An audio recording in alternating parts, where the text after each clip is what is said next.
We're back here at the Next Gen Arena for the Season 2 Spanish Starleague Finals here between Dream and Classic. It's all tied up 1-1. Man, this is a crazy finals already. It's 2 sick games. 2 great games so far. These guys are holding nothing back. They might be teammates, but man, they want to beat each other senseless. Yeah, they're saying it in the chat. They're saying it in the interviews. Yeah. You can see it on their faces. The way that Classic looked after that game, a lot of people are saying, well, that may just be it for this guy. He looks defeated already, but he took that loss pretty hard. He did, but he's not going to go down that easy. I guarantee you. I think he's going to at least win one more, and if he gets some, at least win one more. Let me finish my thought. I think if he gets one more, gets a little bit more confidence under his belt, a couple more wins, he may have a better chance of taking this one. But at the same time, I still will give the series to Dream. We'll have to see though. Dream looked really, really powerful in that second game, I have to say. His macro was on point. A lot more determined. He's definitely the player with the confidence, I think, a little bit more, especially after his road of destruction to lead him to the grand finals. He's like, well, I've gone this far. I've beaten these players. You've beaten some Zerg players. You haven't really faced many Terran players. The only Terran player you did face was me, and I beat you down. Yeah. Just like I did in that last game. Yeah, he made it look easy and eventually tore him apart. And we could very well see the same thing on the next map, Cactus Valley. It is another bigger map. It's gonna go the distance for sure. It's gonna go to that part of the game where Dream gets really comfortable, confident, and start doing that multitasking. That's why I'm beginning to feel like we were predicting Dream coming into this one, but the more I see these games go later and later and see Dream just get into his form, like we were saying, the parade push across the map. There was not a hiccup, not even one, in his macro. There was a time where the observer was like, "Oh, he's 96 of 96." He had all of his units building. He got the supply depot to finish as the units finished. And everything was smooth across the way. His drops were spectacular, and he's just looking so good. At the same time, I would love to see Classic do something more aggressive, but that's not his style.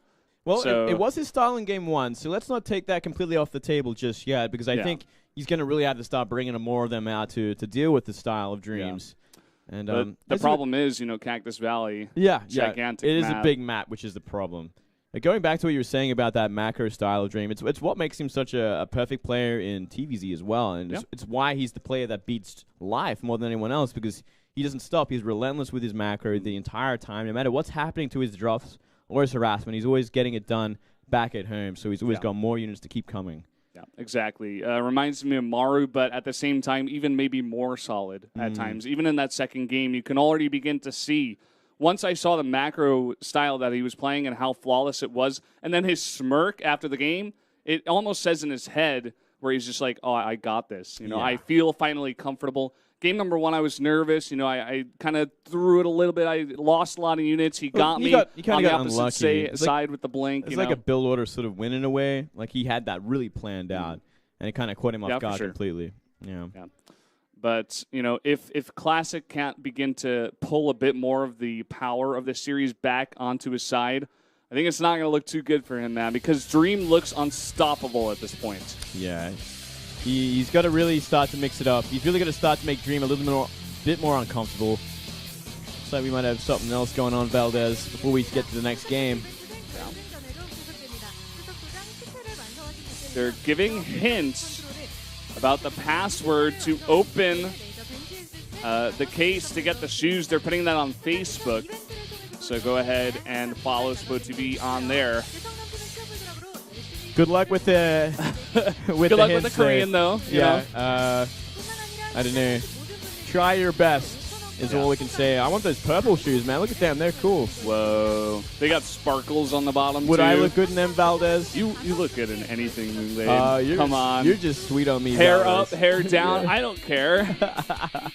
No hair? Longer hair? No hair? Well, pigtails? We could try. It's all good, man. Oh, we got them, Valdez. Yeah, we got all the pins. We're wearing the 2 finals.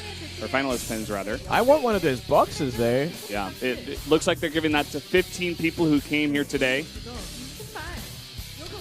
Well, how about that? It's so funny to see Young here just like showing off the shoes. She's like a home shopping model almost. She's like, hey, these are great shoes. Look at how stylish. If you know the passcode for this box, you get the shoes. I would like one of those boxes and those shoes as well. They look fantastic. Yeah. So many one of those boxes in our house. It's like a lot of new sort of shoes coming out for Spanu as well, I believe. Spanu is putting a lot of money into their shoes and into esports. Definitely want to support them.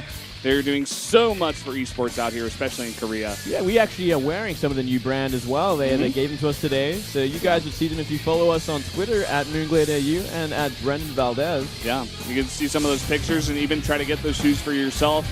I'm sure you can find a way to get them over to whatever country you live. But guys, we are about to jump into game number 3. As we mentioned before, the map is going to be Cactus Valley. Both players are ready in the lobby. We are about to start this game number 3. We are indeed. Classic looking pretty determined. Dream looking pretty comfortable. Yeah, where he wants to be. You can see it in their body language. Classic, you know, he had a hard time losing that second game, but as you said before, looks determined, doesn't look nervous, and he looks ready to go. Dream also looks the same, ready to go into this game. Let's start the game right now, guys. Set number 3, Cactus Valley.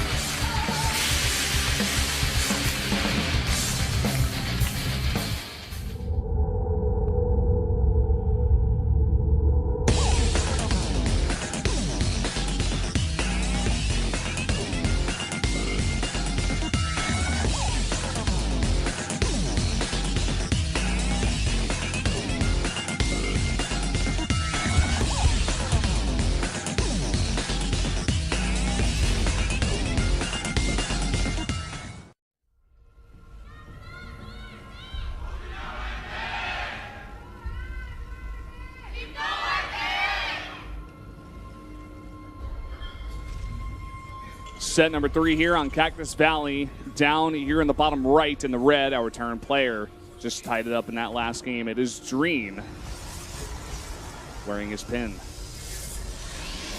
Down here in the bottom left, do have that Protoss player. Classic wearing his pin. The coffee Protoss. The cappuccino. The cappuccino. That's what it looks like. Yeah. Well, that's what anyone else would think unless they knew the backstory, I guess. Definitely a cappuccino. Cappuccino toss. It's so funny. Like, for people who actually don't know the background story behind it, they're like, really? What? Why? It's the Abe Lincoln Karen and the cappuccino toss here at the Spanu Starleague. Dream, of course, showing a very close resemblance to Abe Lincoln, especially the beard. Yep, and Classic showing a very similar resemblance to a cappuccino. Yeah, so there you go. That's the reason behind the pins, guys. That's it. It's not that big of a mystery, but no, it's just how it is. It's kind of weird. You know, let's leave it at that. So Classic looking to mix it up a bit. He's going to take both of his gases, and I thought I saw 3 going on the first one. So it's not going to be that kind of, 2 in each gas, go for 4 this is gas mining probes. This is full-on gas and a lot of it. Proxy Stargate Valdez. Guaranteed, mate. 100%. It's going to be what I say and nothing else. And once again for Dream, we are seeing that same opening, Valdez. Yep. I'm loving your confidence, Moonglade, in calling these shots, by the way. Yeah, I'm like, feeling of course confident. It's this. Could not be nothing else it because actually I said it. Can't be anything else. Well, it does line up perfectly, so there you go. Well, there it is. There you go. Well, unfortunately for Classic, it's not going to be in that great spot. You would have hoped for Dream to be either in the top left or the top right, but this is going to be a little bit farther away from Dream in the bottom right. Yeah. It's actually the worst position based on where you put that Stargate. It actually is the worst position, so pretty unlucky from Classic, but, he was taking a chance. Chance isn't going to pay off, but let's see what kind of anti-air Dream is actually going to have for this Oracle as well. He's going for that Hellion build once again. Look at this. Marine's just going to walk straight into the base, and he's going to know something's up. He's like, oh, I guess I'll very easy tell. He makes Widow Mines instead. And it looks like he's going to be double Marines for a while. And he's going to make the CC in the main. So he scouts what he has to see, and he goes, okay, you're going for a proxy Stargate. Yep, this is the second time Dream has done this where he just goes for gas, but he gets a bunch of Marines out, like 2 or 3 of them, and he just scouts the map. He just uses those instead of his SCVs. Such smart play, and he's really figured it out. He knows what Classic is capable of, and he's already hard countering the opening. Yep. At the same time, we do have that Stalker making its way across the map. Widowmine getting behind the dish. It is going to be hidden. Perfect place for it. The Stalker could mix things up, though. There's not that many Marines out, so if the Marines get caught out, if the Stalker starts poking at this command center... Look, even the Marines are hidden behind that dish, or at least they were for a sec. Ooh, gets the probe. That's enough, a small enough amount of Marines for the Oracle to do work. Classic is so smart with this, though. He's being so careful. He knows there's a Widow Mine out just by the build that Dream has gone for. So he's just picking at the Marines here with that Stalker, trying to get as many kills as possible. Yeah, well, Oracle's done some work, but hasn't really killed that many SCVs, mostly been Marines. That's definitely a win for Dream at this point, because his defense is going to be more solid than ever in just a few moments. Oracle will not be able to find too much more. Here we go. Oh, here he goes. Oh, he went for actually damage on the SCVs with it, triggering it off. Now he can get rid of every Marine. And there's no Moran in air. There's one more Widow Mine, but it's over there to the left by that other CC that's being made. So this Oracle's going to get a lot of damage done, in fact. Oh, yeah. This is doing huge amounts of damage. Oh, trying to get that one Widow Mine, but no, he's not going to get it. He's not going to get it. He's going to get the Mule instead. Another huge hit. Oh, he's trying to trigger it over all of this. He gets a bunch. And a third. Oracle's coming in fact, trying to get even more kills. This is actually too much. This is way too much damage. There's enough energy there on this Oracle to do some work to the SCVs if he wants to. Yeah, look at all of those super weak SCVs. He's just being very careful, and at the same time trying to macro back at home, get some units into the base, it looks like. Oh, wow. And this Stalker's going to do a lot of work as well. Only one Marine to stop him. And as long as he stays out of range of that Widow Mine, this is just way too much damage. Another Oracle coming in. Here's another Oracle. He's got a bunch of Warpins, too. He's got the... Looks like the Widow Mine shot went off on a bunch more SCVs back there as well. Yeah. And he got the Detector here in the other Oracle. Just going to use his gateway units at this point. It may just have been too much damage. Simply way too much at this point. Just not enough units left over. Yep. GG. That's going to be it. Classic is going to take game number 3. Another quick one on his side. And like I said, if he can get one win, he can get another. Do not count this guy out. No, not at all. And he's doing exactly what he has to do against Dream. He's got to break the momentum, break the rhythm. Cannot let Dream get to that mid to late game and get into his groove with the harassment. Yeah. So stopping it short. And just some really fantastic moves with the Oracles, triggering those Widow Mines with the Oracle that's ran out of energy so the new one can come in and do the damage. So smart. Just great play there from Classic. He really executed the build quite well. And that's a build we've seen before as well. SOS used it against Keen, I believe, at one point and totally decimated him in that game, becoming more of a popular build on that map. And it makes sense. It's an extremely big map. You can get that proxy Stargate out very, very fast. And most Terrans are going to go pretty greedy on that map just because it is so big. Yeah. No, definitely. Next map is going to be King Sejong Station. Map number 4. And Dream not looking too tilted from it yet. Pretty, another sort of cheesed out loss there. Takes it on the chin there. Dream saying in the chat, he's like, I went for the build that would stop your build, but I messed it up.